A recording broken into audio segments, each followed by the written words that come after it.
लो, ये अटकने लगा। वो चैप्टर पढ़ना खत्म हुआ है अभी, केवल अपन जो है वो क्वेश्चन बैंक के क्वेश्चन आंसर देख लेते हैं और ऑब्जेक्टिव देख लेते हैं। जो अपन ने जो सीखा उस चैप्टर में वो क्या है उसमें देख लेते हैं ना आज। मैथ्स, सोशल साइंस कहाँ गया? Accounts, biology, question bank. मेरे ख्याल से मालूम, साइंस संस्कृत का मैंने देखा, संस्कृत का तो पुराने ही पकड़ा दिया उन्होंने क्वेश्चन बैंक। कोई चेंज ही नहीं करा। देखो जैसे इसमें 22-23 लिखा है ना प्रश्न बैंक में, उसमें संस्कृत में कम 21-22 ही लिखा है शायद, जहाँ तक मैंने देखा है। संस्कृत में पुराने वाला थमा दिया उन्होंने। विनिर्माण उद्योग, औद्योगिक, अपन अर्थशास्त्र पढ़ रहे हैं ना।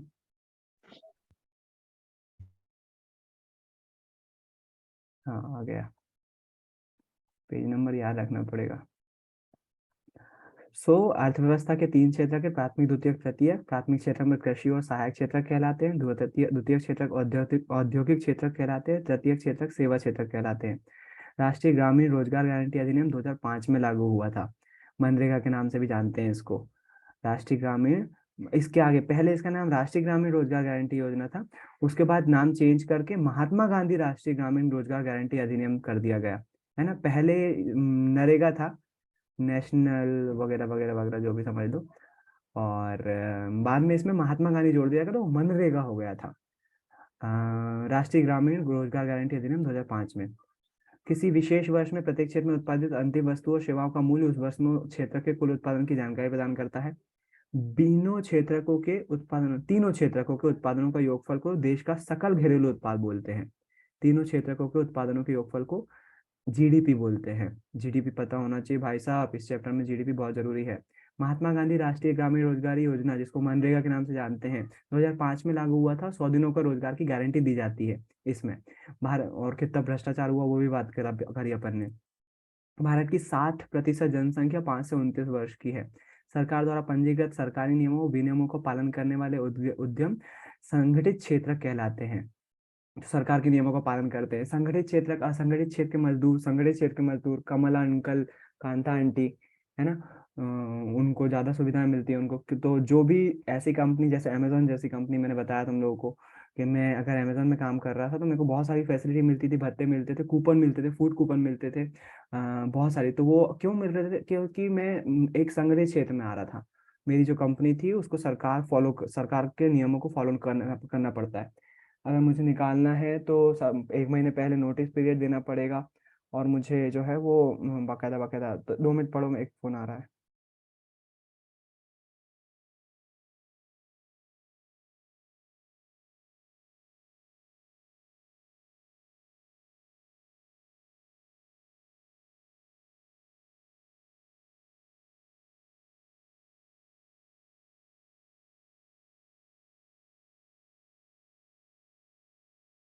हाँ, असंगठित क्षेत्र में वे छोटी छोटी और बिखरी इकाइयां हैं जो अधिकांश नियमों, विनियमों और सरकारी नियम से बाहर होती हैं।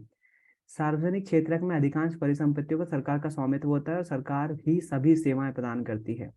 ये आखिरी वाला पॉइंट है ना, जिसमें अपन पढ़ते हैं कि भाई जो बिजनेस होते हैं, जो उद्योग होते हैं, वो सार्वजनिक क्षेत्र होते हैं, सरकारी क्षेत्र और निजी क्षेत्र दोनों होते हैं।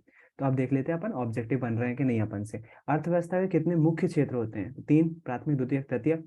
सेवा क्षेत्र में जो गतिविधियां शामिल है वे हैं: कृषि, डेयरी, मत्स्य, वानिकी, चीनी, गुड़ एवं ईंटें बनाना, परिवहन, संचार, बैंकिंग। इनमें से कोई नहीं। तो मेरे ख्याल से आपको समझ में आ रहा होगा। कृषि, डेयरी, मत्स्य मत्स्य मतलब मछली पालन, ये सब पहले में आएगा। गुड़ ईंटें बनाना जो है, चीनी गुड़ और ईंटें बनाना, ये द्वितीयक में आएगा। परिवहन, संचार और बैंकिंग, ये सेवा क्षेत्र है। इसमें सेवा दी जा रही है। परिवहन मतलब कि ट्रांसपोर्टेशन। संचार मतलब कि टेलीकम्युनिकेशन, मोबाइल, जियो, रिलायंस, एयरटेल। संचार। और बैंकिंग मतलब कि जहां पर बैंक में हम पैसा जमा करते हैं। ये सभी तीनों चीजें जो है वो सेवा क्षेत्र में आते हैं, तृतीय क्षेत्र में आते हैं। देश की राष्ट्रीय आय में सर्वाधिक योगदान किसका है? प्राथमिक, द्वितीयक और तृतीयक, चतुर्थ। चतुर्थ क्षेत्र तो होता ही नहीं है। प्राथमिक, द्वितीयक, तृतीयक। तो पहले तो कृषि का था, अब लेकिन तृतीयक क्षेत्र का सबसे ज्यादा योगदान है। सेवा क्षेत्र का हमारे जीडीपी में सर्वाधिक योगदान है। आपने उसमें देखा, चैप्टर पढ़ने के दौरान ग्राफ में भी देखा ये चीज। पहले कृषि का था मानते हैं, लेकिन अब जो है वो तृतीय क्षेत्र का सबसे ज्यादा योगदान है, सेवा क्षेत्र का सबसे ज्यादा योगदान है। पढ़ा है तो समझ में आ रहा होगा। किस आधार पर सार्वजनिक और निजी क्षेत्र को वर्गीकृत किया गया है? रोजगार की शर्त पर, आर्थिक गतिविधि के स्वभाव पर, उद्यमों के स्वामित्व पर, उद्यम नियोजित श्रम पर। तो लास्ट वाला टॉपिक है ना, जो किस आधार पर किया है, तो उद्यमों के स्वामित्व पर। स्वामित्व किसका होगा, अधिकार किसका होगा, स्वामी कौन होगा उस उद्योग का, है ना, उसके आधार पर। निम्न में से किस वर्ष राष्ट्रीय ग्रामीण रोजगार अधिनियम लागू हुआ था? अभी अपन ने उसमें देखा पॉइंट में 2005 में हुआ था, नरेगा। बाद में इसका नाम बदलकर मनरेगा कर दिया गया था। महात्मा गांधी राष्ट्रीय ग्रामीण रोजगार गारंटी अधिनियम। सार्वजनिक उद्यम का स्वामित्व निम्न में से किसके पास होता है? सार्वजनिक, सार्वजनिक मतलब कि जो सरकारी होते हैं, है ना, तो स्वामित्व भी किसके पास होगा? सरकार के पास, जाहिर सी बात है। एक और होते हैं निजी स्वामित्व के, जो है वो तो आपको मालूम है प्राइवेट कंपनी कहलाती है। कुछ सहकारी भी होते हैं, सहकारी में जो है निजी और सरकार दोनों का स्वामित्व होता है। कुछ परसेंट निजी होता है, कुछ परसेंट दोनों मिक्स करके चलाते हैं, दोनों का स्वामित्व होता है उसमें, तो उनको सहकारी बोलते हैं, याद रखिएगा, है ना। इस चैप्टर में आया नहीं है सहकारी के बारे में, सहकारी के बारे में बहुत कम बताया है। पहले वाले बुक में था, पुरानी वाले में, लेकिन अब सहकारी वगैरह के बारे में कम बात करने लगे। तो अपनी जो मील थी ना, मील सहकारी थी, सरकारी। और तो आप पुराना बोर्ड देखेंगे, अभी तो न्यू टेक्सटाइल मिल लग गया, उसके पहले पुराना बोर्ड अगर किसी को मालूम होगा, अगर कोई मिल में काम करता होगा दादा वगैरह, उनके पास कोई कागजात होंगे, तो उसमें आप देखोगे कि भारत सरकार और का सहकारी उपक्रम ऐसा लिखा रहता था बोर्ड पर। अभी तो पूरा न्यू टेक्सटाइल मिल नया हो गया था, पूरा प्राइवेट ही कर दिया वो लगभग लगभग। आगे का क्या प्लान है मुझे नहीं मालूम। कौन सी आर्थिक गतिविधि तृतीय क्षेत्र में नहीं आती, नहीं आती तृतीय क्षेत्र में? बैंकिंग आता है, टीचिंग आता है, मधुमक्खी पालन नहीं आता। मधुमक्खी पालन कृषि में आएगा, जो कि प्राथमिक सेक्टर में है। और कॉल सेंटर में काम करना तृतीय क्षेत्र का उदाहरण है ना। मेरे ख्याल से आसानी हो रही होगी अगर थोड़ा बहुत समझा है इंटरेस्टिंगली तो। सार्वजनिक क्षेत्र का उद्देश्य लाभ कमाना, मनोरंजन, सामाजिक कल्याण और सुरक्षा, इनमें से कोई नहीं। सार्वजनिक क्षेत्र मतलब सरकारी क्षेत्र, है ना। तो रेलवे हो गया, बैंकिंग हो गया, जो सरकारी बैंक है वो हो गया, है ना। तो उसका उद्देश्य क्या होगा? लाभ कमाना तो कतई नहीं होगा। मनोरंजन, भाई टाइम पास के लिए नहीं बैठे वहां पर, जो प्राइवेट बैंक सरकारी बैंक खोले वो मनोरंजन के लिए बैठे हैं। तो सामाजिक कल्याण और सुरक्षा ही होगा उनका मकसद। इनमें से कोई नहीं, ये आएगा सामाजिक कल्याण और सुरक्षा। कृषि क्षेत्र के श्रमिक होते हैं अल्प बेरोजगार, अति रोजगार, बेरोजगार, कोई नहीं। तो आपको पता है, इसमें अपन ने देखा था, वो आंटी जो है, वो कौन सी थी आंटी थी, नाम मैं भूल गया, लेकिन नहीं, वो कांता आंटी नहीं, उसके पहले आंटी आई थी, उनके पास खेत था, एक ही खेत पे बहुत पूरा परिवार लगा, वो 10 लोग काम कर रहे थे। बोले काम 2-3 का है, लेकिन वो 10 लोग काम कर रहे हैं, वो आंटी का नाम भूल गया मैं। लेकिन वही उसी पर अपन ने टॉपिक में पढ़ा था, अल्प बेरोजगारी, और इसी को हम प्रछन्न बेरोजगारी भी बोलते हैं, कल देखा था। अल्प रोजगार, या इसको हम प्रछन्न रोजगार भी बोलते हैं, प्रछन्न बेरोजगारी बोलते हैं। तो हम मतलब काम करना चाहते हैं, लेकिन काम पूरी तरह से हम पूरी ताकत के साथ काम नहीं कर रहे अपने, पूरी ऊर्जा के साथ काम नहीं कर रहे, हमारा टाइम वेस्ट हो रहा है कुछ। कौन सा व्यवसाय तृतीय क्षेत्र के अंतर्गत आता है? तृतीय क्षेत्र ही पूछा है हर लोगों ने, तो संचार आएगा। कृषि प्राथमिक क्षेत्र है, दूध उत्पादन भी प्राथमिक क्षेत्र है, वानिकी, वानिकी मतलब कि जो वन वगैरह बनाते हैं ना, वो भी प्राथमिक क्षेत्र में आएगा। संचार केवल तृतीय क्षेत्र में आएगा। कृषि क्षेत्र खालिस्तान क्षेत्र के अंतर्गत आता है, प्राथमिक क्षेत्र के अंतर्गत आता है। उद्योग क्षेत्र को खालिस्तान क्षेत्र कहते हैं। द्वितीय क्षेत्र, या फिर स्टार्टिंग में कुछ और भी शब्द था इसका, द्वितीय क्षेत्र और औद्योगिक क्षेत्र, औद्योगिक क्षेत्र भी बोल सकते हैं, लेकिन वो उद्योग लिखा ही हुआ है उन्होंने, तो द्वितीय क्षेत्र कहते हैं। तृतीय क्षेत्र को सेवा क्षेत्र भी कहते हैं। मनरेगा 2005 में लागू हुई थी। जीडीपी में खालिस्तान योगदान सर्वाधिक होता है, तृतीय तृतीय क्षेत्र का, सेवा क्षेत्र का योगदान सबसे ज्यादा होता है। प्रछन्न या छिपी बेरोजगारी ग्रामीण क्षेत्र में पाई जाती है या कृषि क्षेत्र में पाई जाती है, ज्यादा पाई जाती है, वैसे है तो बहुत सारी जगह पर, लेकिन यहाँ पर ग्रामीण भी आ सकता है, और ग्रामीण भी आ सकता है, और प्राथमिक क्षेत्र भी आ सकता है, कृषि क्षेत्र, सॉरी, कृषि में भी आ सकता है। तो ग्रामीण क्षेत्र लिखना ज्यादा अच्छा है। सरकार का स्वामित्व सार्वजनिक उद्योगों में होता है। 100 दिनों का रोजगार योजना मनरेगा को कहा जाता है। महात्मा गांधी राष्ट्रीय रोजगार गारंटी अधिनियम को कहा जाता है। मछली पालन प्राथमिक क्षेत्र में आता है। कम वेतन खालिस्तान क्षेत्र में प्राप्त होता है। तो असंगठित क्षेत्र में, अंकल, कमल अंकल, तो कम वेतन कहाँ मिलता है? असंगठित क्षेत्र में मिलता है। कृषि क्षेत्र को कहते हैं, कृषि क्षेत्र को प्राथमिक क्षेत्र कहते हैं। रोजगार सृजन में किस क्षेत्र का प्रथम स्थान है? तो कृषि क्षेत्र का, या प्रथम प्राथमिक क्षेत्र क्षेत्र का। रोजगार सबसे ज्यादा कृषि अभी भी देती है। जीडीपी का पूरा नाम सकल घरेलू उत्पाद। प्रछन्न बेरोजगारी किस क्षेत्र में पाई जाती है? कृषि के क्षेत्र में। गरीबों को राशन किस प्रणाली द्वारा दिया जाता है? सार्वजनिक वितरण प्रणाली। उचित मूल्य की दुकान। कुछ याद ना है तो उचित मूल्य की दुकान तो कम से कम लिख ही सकते हो। उचित मूल्य की दुकान, सार्वजनिक वितरण प्रणाली। कौन सा व्यवसाय तृतीय क्षेत्र के अंतर्गत आता है? तो एक कोई भी नाम लिख दो। संचार, banking, railway, call centre, teaching, ये सब सेवा क्षेत्र में आते हैं।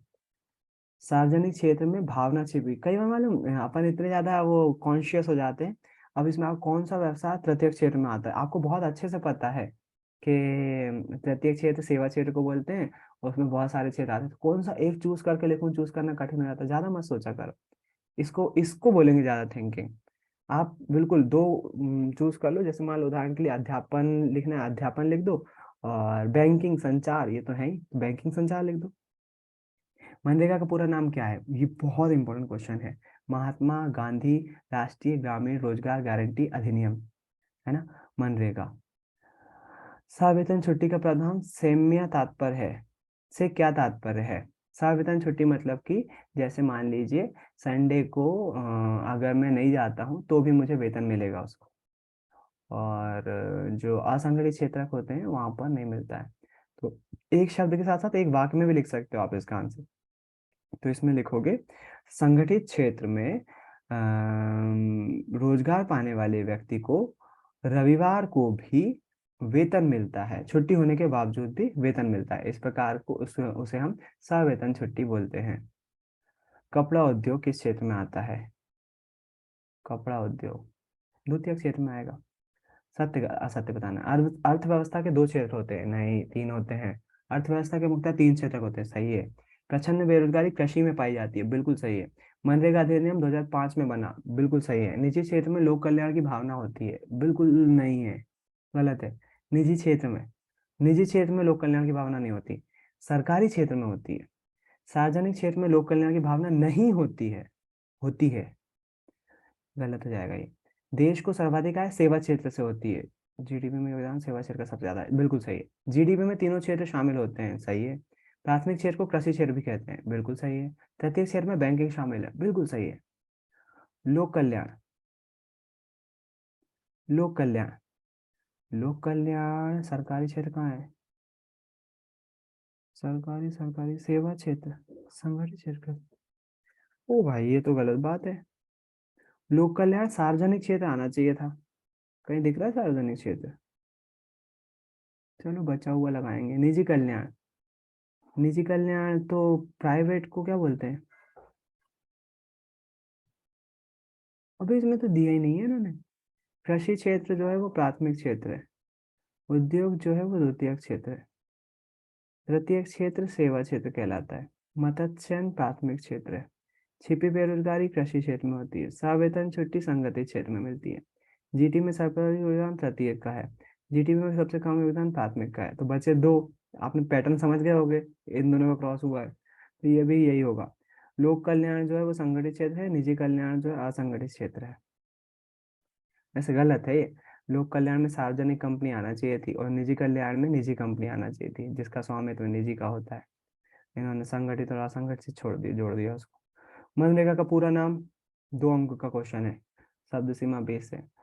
महात्मा गांधी राष्ट्रीय रोजगार गारंटी अधिनियम 2005 में लागू हुआ था। इसका उद्देश्य ग्रामीण क्षेत्र में बेरोजगार व्यक्तियों को साल भर में करीब कम से कम 100 दिन का रोजगार उपलब्ध कराना था। प्राथमिक क्षेत्र में क्या क्या आता है? कृषि, और इसको प्राथमिक क्षेत्र को कृषि और कृषि सहायक क्षेत्र भी कहते हैं। इसमें कृषि के साथ साथ बागवानी, मछली पालन, पशुपालन भी शामिल किया जाता है। द्वितीय क्षेत्र में क्या आता है? द्वितीय क्षेत्र को औद्योगिक क्षेत्र भी कहा जाता है। इसमें इस क्षेत्र में फूड प्रोसेसिंग प्लांट जैसे यूनिट आती हैं। तो इसको हिंदी में कैसे लिखेंगे? खाद्य प्रसंस्करण, खाद्य प्रसंस्करण फूड प्रोसेसिंग को बोलते हैं। खाद्य प्रोसेस कल बताया था फूड प्रोसेसिंग क्या होती है। आलू को स्टोर नहीं कर सकते, खराब हो सकता है, ठंडे में कर भी सकते हैं। टमाटर को स्टोर नहीं करते, सड़ सकता है, फ्रीज में भी सड़ सकता है वो तो ज़्यादा दिन तक, तो टमाटर का सॉस बना दो, तो वो उसमें जाएगा। अचार बना दो सब्जियों का। मटर को प्रिजर्व करके रख लो, तो वो सब फूड प्रोसेसिंग में कहलाता है। ये सब फूड प्रोसेसिंग कहलाता है, हिंदी में इसको बोलते हैं खाद्य प्रसंस्करण। तो द्वितीयक क्षेत्र को औद्योगिक क्षेत्र भी कहा जाता है। इसमें वस्तुओं का विनिर्माण उद्योग, जहां पर भी वस्तुओं को विनिर्मित किया जा रहा होता है, विनिर्माण उद्योग शामिल होते हैं, जैसे कि स्टील प्लांट, स्टील बनाना, किसी खाद्य प्रसंस्करण प्लांट, फूड प्रोसेसिंग यूनिट, ये सब द्वितीय क्षेत्र में आते हैं, जहाँ पर भी चीजें बनाई जा रही होती हैं कच्चे माल का उपयोग करके। तृतीय क्षेत्र में क्या आता है? तृतीय क्षेत्र को सेवा क्षेत्र भी कहते हैं। इसके अंतर्गत बैंकिंग, संचार, रेलवे, कॉल सेंटर, अध्यापन आदि जैसे कार्य आते हैं। तृतीय क्षेत्र का योगदान हमारे सकल घरेलू उत्पाद में सर्वाधिक है। ये बीच में एक पॉइंट ऐसे जीके का पता है ना, तो अपना अपना नॉलेज दिखाना, मतलब शो ऑफ करना। जन सुविधाओं का क्या अर्थ है? नहीं, आप भी जोड़ सकते हो भाई, आपको पता है ना। अगर 2 नंबर में 30 शब्द तक जाना है, मतलब 3 लाइन तक जाना है, एक लाइन में आंसर 2 नंबर मुश्किल है थोड़े से मिलना, इसलिए थोड़ा सा अपना मर्जी से उसमें एक्स्ट्रा लगा दें। ज्यादा एक्स्ट्रा लगाना मत करना, टाइम कम पड़ेगा। जन सुविधाओं का क्या अर्थ है? जन सुविधाएं मतलब कि जो जगह जगह पर जन सुविधा केंद्र खुले रहते हैं ना, जन सुविधा का मतलब तो भाई वो हो जाता है, जन सुविधा केंद्र, सुलभ शौचालय। नहीं, उसको नहीं बोलेंगे, उसको नहीं बोलेंगे। जन सुविधा मतलब कि लोगों की सुविधाएं उसमें शामिल होती है, सरकार को ध्यान रखना पड़ता है, जैसे रेलवे जन जन सुविधा के अंतर्गत आएगा। ये अम, सरकारी हॉस्पिटल। सरकारी हॉस्पिटल, बिल्कुल सही, जन सुविधा के अंतर्गत आएगा। बस स्टैंड जन सुविधा के अंतर्गत आएगा। एक्चुअली में सरकारी शौचालय भी, जो जगह जगह शौचालय भी आते हैं ना, वो भी सुविधाओं के अंतर्गत ही आएंगे। वो लोगों की सुविधाओं के लिए बने हुए हैं। लेकिन बहुत अपने यहाँ सच में यार पब्लिक बहुत ज्यादा है। अगर वो सुलभ शौचालय भी अच्छे से बना देती ना सरकार, इतनी भयंकर स्मेल आती है उसमें से, क्या ही बताएं। तो आधे से ज्यादा भारत को डायबिटीज हो रखी है, तो वो स्मेल आना तो आपको मालूम है, थोड़ी सी ज्यादा स्मेल आती है जिनको डायबिटीज होती है उनकी यूरिन से। जन सुविधाओं का क्या अर्थ है, समझ में आ गया। छिपी बेरोजगारी से आप क्या समझते हैं? छिपी बेरोजगारी को हम प्रच्छन्न बेरोजगारी भी कहते हैं। ये सामान्यतः कृषि क्षेत्र में पाई जाती है। और कृषि क्षेत्र में क्यों, किसको बोलते हैं? जब व्यक्ति के पास कार्य तो होता है, रोजगार तो होता है, परंतु वह अपनी पूरी क्षमता से कार्य नहीं कर रहा होता है, पूरी क्षमता से कार्य नहीं कर रहा होता है। इसी स्थिति को अल्प बेरोजगारी या प्रच्छन्न बेरोजगारी कहते हैं, है ना। छिपी बेरोजगारी किसे कहते हैं? छिपी हुई बेरोजगारी को प्रच्छन्न बेरोजगारी भी कहा जाता है। यह सामान्यतः कृषि क्षेत्र में होती है। और इस बेरोजगारी की इस स्थिति में व्यक्ति के पास रोजगार तो होता है, लेकिन वह अपनी पूरी क्षमता से के साथ काम नहीं कर रहा होता है। उदाहरण के लिए, किसी क्षेत्र में काम, पूरी क्षमता से काम 3 लोगों द्वारा किया जा सकता है, लेकिन एक परिवार के 10 लोग लगे हुए होंगे, बाकी के 7 लोग अपनी पूरी क्षमता के साथ काम नहीं कर रहे होंगे। इस स्थिति को प्रच्छन्न बेरोजगारी कहा जाता है। सवेतन अवकाश से क्या आशय है? कितनी बार आ रहा है ये क्वेश्चन, सवेतन अवकाश? समझ में तो आ गया है, अब देख लेना, थोड़ा सा अक्षर में गोलमाल करके थोड़ा सा लिखना पड़ेगा उसको। सवेतन अवकाश मतलब संडे को भी छुट्टी, संडे को पैसा मिलना। अब जो असंगठित क्षेत्र में होते हैं वो बंदे अगर संडे को नहीं जाएंगे तो उनको पैसा नहीं मिलेगा उस चीज का। मनरेगा को 100 दिन रोजगार योजना क्यों कहते हैं? महात्मा गांधी राष्ट्रीय ग्रामीण रोजगार गारंटी अधिनियम 2005 को पारित हुआ था। इसका उद्देश्य ग्रामीण क्षेत्र में बेरोजगार लोगों को साल भर में 100 दिन का कम से कम रोजगार उपलब्ध कराना मकसद था। इसलिए मनरेगा को 100 दिन रोजगार योजना कहते हैं। सार्वजनिक क्षेत्र की मुख्य विशेषता क्या है? सार्वजनिक क्षेत्र की मुख्य विशेषता यह है कि इस क्षेत्र में लगे हुए उद्योगों का उद्देश्य लोगों की सेवा, जन कल्याण एवं सुविधाओं को बढ़ाना है, ना कि लाभ कमाना। अर्थव्यवस्था के 3 क्षेत्र कौन कौन से हैं? अर्थव्यवस्था के 3 क्षेत्र प्राथमिक, द्वितीयक एवं तृतीयक हैं। प्राथमिक क्षेत्र को कृषि क्षेत्र, कृषि और सहायक क्षेत्र भी कहा जाता है। द्वितीयक क्षेत्र को उद्योग क्षेत्र भी कहा जाता है। तृतीय क्षेत्र को सेवा क्षेत्र कहा जाता है। प्राथमिक भेज में क्षेत्र में सुधार के 2 सुझाव लिखिए। चलिए चलिए, मैं एक क्वेश्चन भूल गया। शहरी क्षेत्र में रोजगार पैदा करने के 2 उपाय लिखिए। सड़कें अच्छी बनाना, ट्रैफिक कम करना, अ, बाहरी उद्योगों को स्थापित करने हेतु सरकारी सुविधाएं उपलब्ध करवाना, जैसे कि बिजली और सस्ते समय को उपलब्ध करवाना। ये सब शहर में रोजगार पैदा करने के दो उपाय हैं। प्राथमिक क्षेत्र में सुधार के दो सुझाव लिखिए। प्राथमिक क्षेत्र में सुधार के दो सुझाव लिखिए। किसान को सस्ते ऋण उपलब्ध करवाना, प्राथमिक मतलब कृषि क्षेत्र, उसमें सुधार के दो किसान को सस्ते ऋण उपलब्ध करवाना, पहला सुझाव। दूसरा सुझाव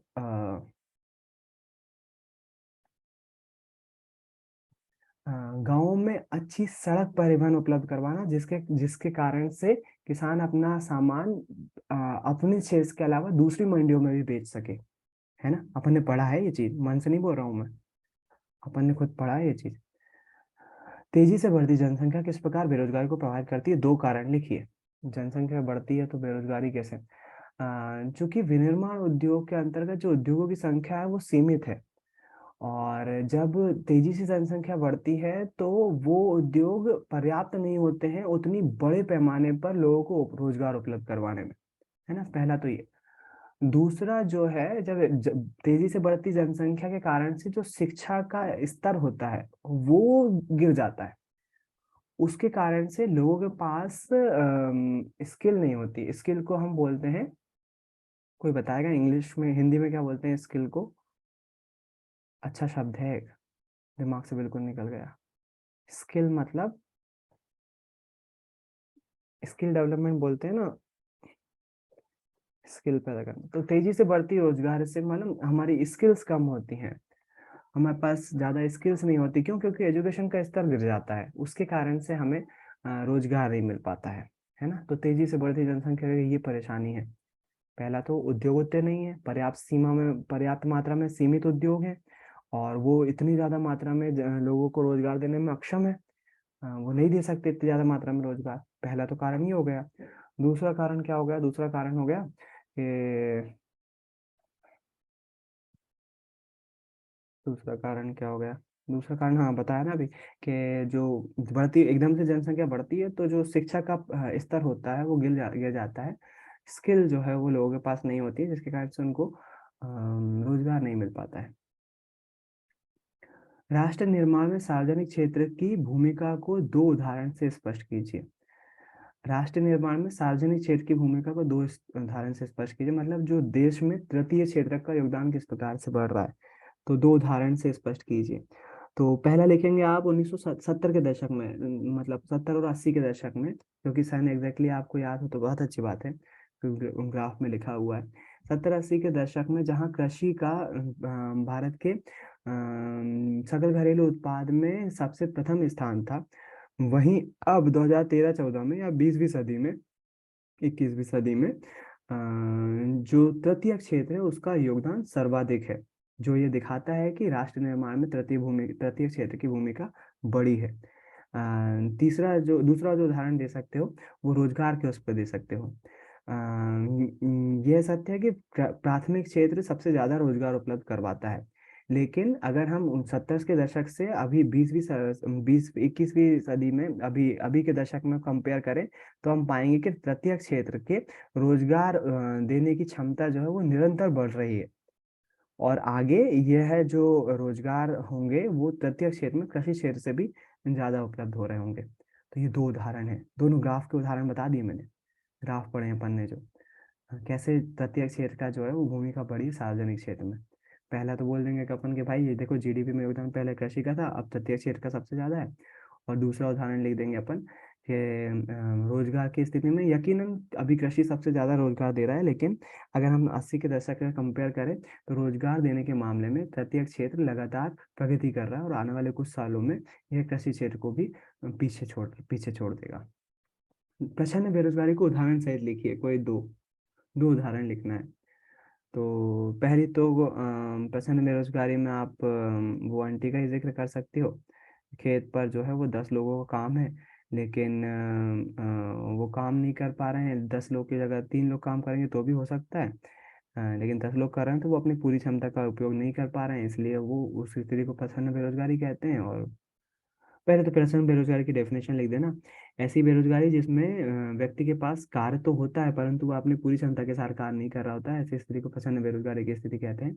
और पहला उदाहरण, किसी खेत पर अगर हम किसी खेत का उदाहरण लें और उसके परिवार में 10 लोग हैं और 10 लोग काम कर रहे हैं, और वह काम केवल 3 लोग भी कर सकते हैं, तो बाकी 7 लोग जो है वो काम तो कर रहे होंगे लेकिन वो अल्प बेरोजगारी की स्थिति में होंगे।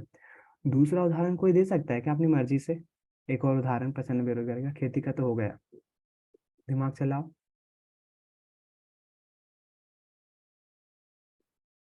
प्रचंड बेरोजगारी का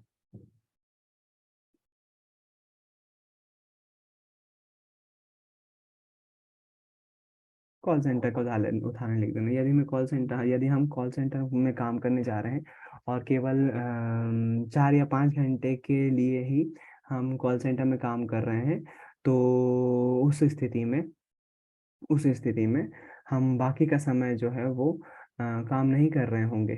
इस स्थिति ये भी जो है वो प्रच्छन्न बेरोजगारी का उदाहरण होगा। प्रदन नहीं है, प्रच्छन्न है ना, पता है आपको। संगठित क्षेत्र को लोक कल्याणकारी क्यों कहा जाता है? 2 कारण लिखिए।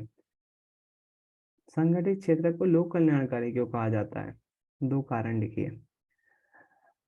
हाँ, संगठित क्षेत्र जो है वो सरकार के द्वारा बनाए हुए सभी नियम कायदों का पालन कर रहे होते हैं, जिसके कारण से ये क्वेश्चन मेरे को या तो चैप्टर में कहीं कुछ मिस हो गया है मुझसे। संगठित क्षेत्र को लोक कल्याणकारी क्यों बोल रहे हो भाई? सार्वजनिक क्षेत्र बोल सकते हो। सार्वजनिक क्षेत्र को लोक कल्याणकारी क्यों कहा जाता है? क्योंकि सरकार का स्वामित्व होता है, वो लाभ नहीं कमाना चाहते हैं। दूसरा जो है वो उसके कारण से, सरकारी उपक्रम होने के कारण से उसमें लोगों को ज्यादा मात्रा में रोजगार मिल पाता है, इसलिए उसको कल्याणकारी कहा जाता है। संगठित क्षेत्र क्यों लिख रहे हैं इसमें? निजी क्षेत्र क्या है, उदाहरण से ही समझाइए। तो कोई 2 उदाहरण बताना। निजी क्षेत्र ऐसा ऐसे उद्योग या ऐसे कार्य क्षेत्र जहाँ पर किसी एक निजी व्यक्ति या कंपनी का स्वामित्व होता है, उसे हम निजी क्षेत्र कहते हैं। उदाहरण के लिए टाटा स्टील और दूसरा रिलायंस जियो, है ना, वो दोनों ही उदाहरण है। असंगठित क्षेत्र में मजदूरों के सामने आने वाली कठिनाइयां लिखिए। हाँ हाँ हाँ, कितने हैं? बस 3 ही क्वेश्चन है। देखो इसमें सावेतन छुट्टी नहीं मिलती, कभी भी नौकरी से निकल सकती है, जॉब गारंटी नहीं है कुछ भी, कोई भत्ते नहीं मिलते हैं, आ,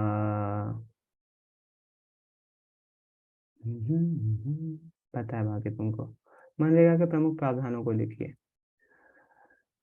महात्मा गांधी राष्ट्रीय रोजगार ग्रामीण योजना 2005 में लागू की गई थी। इसका उद्देश्य 100 दिनों। इसके प्रमुख प्रावधान निम्नलिखित हैं। पहला, ग्रामीण क्षेत्र में प्रत्येक बेरोजगार व्यक्ति को कम से कम 100 दिन का रोजगार मुहैया करवाया जाएगा। दूसरा, वह जो कार्य दिया जाएगा वो कार्य उस व्यक्ति के निवास स्थान से निश्चित दूरी पर ही स्थित होगा, है ना। एक और प्रावधान है इसमें, जो भी कार्य करवाया जाएगा वो उस क्षेत्र के सार्वजनिक लोगों को फायदा पहुंचे, उस हिसाब से उस कार्य का तय किया जाएगा। उदाहरण के लिए ग्रामीण क्षेत्र में कुएं का निर्माण या बावड़ी का निर्माण या नहर का निर्माण या बांध का निर्माण।